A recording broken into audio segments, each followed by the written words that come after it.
Hey YouTube, how's it going? I am in Melbourne, Australia. Woo! I got here today. I'm so knackered. I've just been on a 36-hour odyssey, but yeah. Oh, this place is cool. I mean, well, yeah. So I've finally done it. I've finally bloody done it. I'm on the other side of the world. It's just the weirdest thing. In my mind, it should be about 9 o'clock in the morning, and I haven't slept in about 16 hours, and it's actually only 5:26 in the evening, so I've got another 5 hours to stay awake. I'm so going to be snoring by about 8 p.m.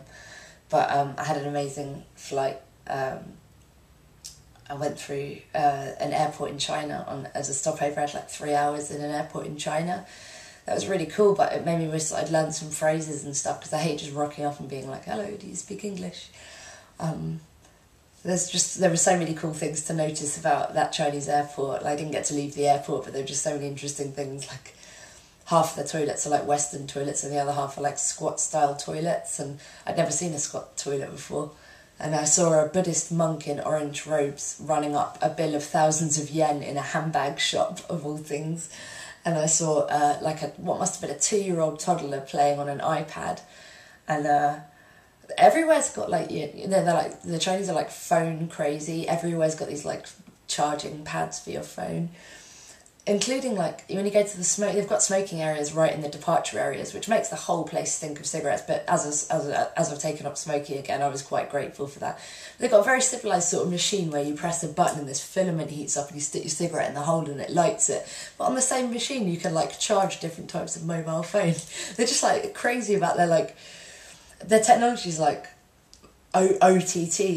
I was only sitting on I put the lid of the toilet seat down and I was sitting on it to like rearrange some stuff in my bag without people being able to see all my valuables. And the toilet must have flushed about 8 times while I was leaning forward, because it had this auto flush thing.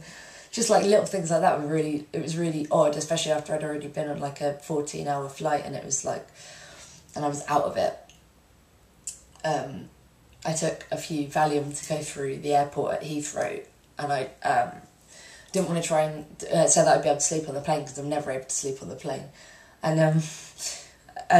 so I took 3 at once, which is quite a lot, because I didn't want to try and sneak them through customs, and my plane was going to leave in like an hour and a half. But in the space between like taking these 3 pills and going through customs, I managed to get so stoned that I left all my valuables sitting there in a tray. I hadn't even left Heathrow Airport yet. Left all my valuables sitting there in a tray, walked off and did a bit of shopping, and then realised they weren't there and ran back, and luckily they like still had all of my stuff and I got it all back. But that would not have been a good start to my holiday if I hadn't even made it out of a London airport without losing all my shit. Yeah, no, it was really good. On the second flight from China to Melbourne, I keep saying China because I'm not sure how to say it. I think it's like Guangzhou, Guangshou. On the second flight, there were just kids everywhere, screaming children. I was just surrounded by them. They were driving me crazy. So luckily I bought this stuff called Suminex, which is like an antihistamine that makes you feel drowsy. So I was like popping that on the plane to like keep me calm. But I struck up a conversation with the girl sitting next to me, a woman sitting next to me, and she was from Derbyshire in England, which was funny. It's funny when you're sort of in China and you meet someone from Derbyshire anyway, but and we ended up sharing a cab together, and she was saying when I go to Adelaide I should go and like visit with her and her boyfriend. We were supposed to be going out for drinks this evening, but I'm not going to make it, there's no way.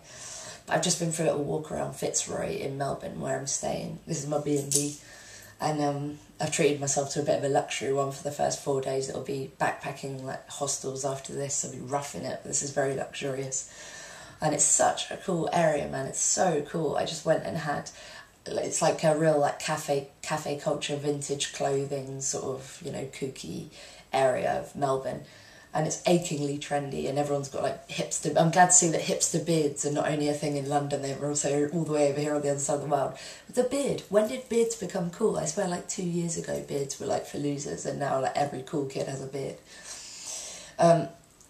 Yeah, so yeah, I just went to a cafe, and you know, Melbourne's like famous for its sort of fusion food, which means, you know, in case you don't know, means like, you know, fusing the foods of one or more cultures into something wonderful.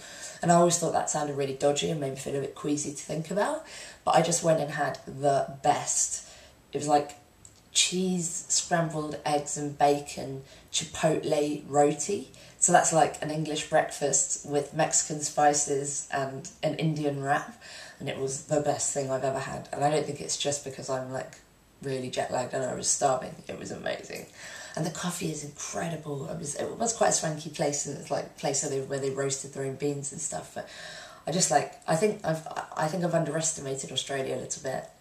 The same way I think it was the other way around with America. With America, I thought it was going to be like much more culturally advanced than I actually thought it was, even in Portland. But I think it's the other way around, or maybe it's just in Melbourne being quite a European thing. But incredible, that coffee was so good. That could give any coffee in Italy a run for its money.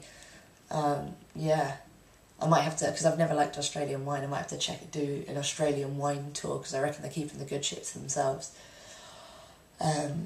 So I am really, really jet lagged, so I thought I'd just do a quick video log, because I plan to talk to you a bit more now that I'm here, and I might actually have something to tell you about.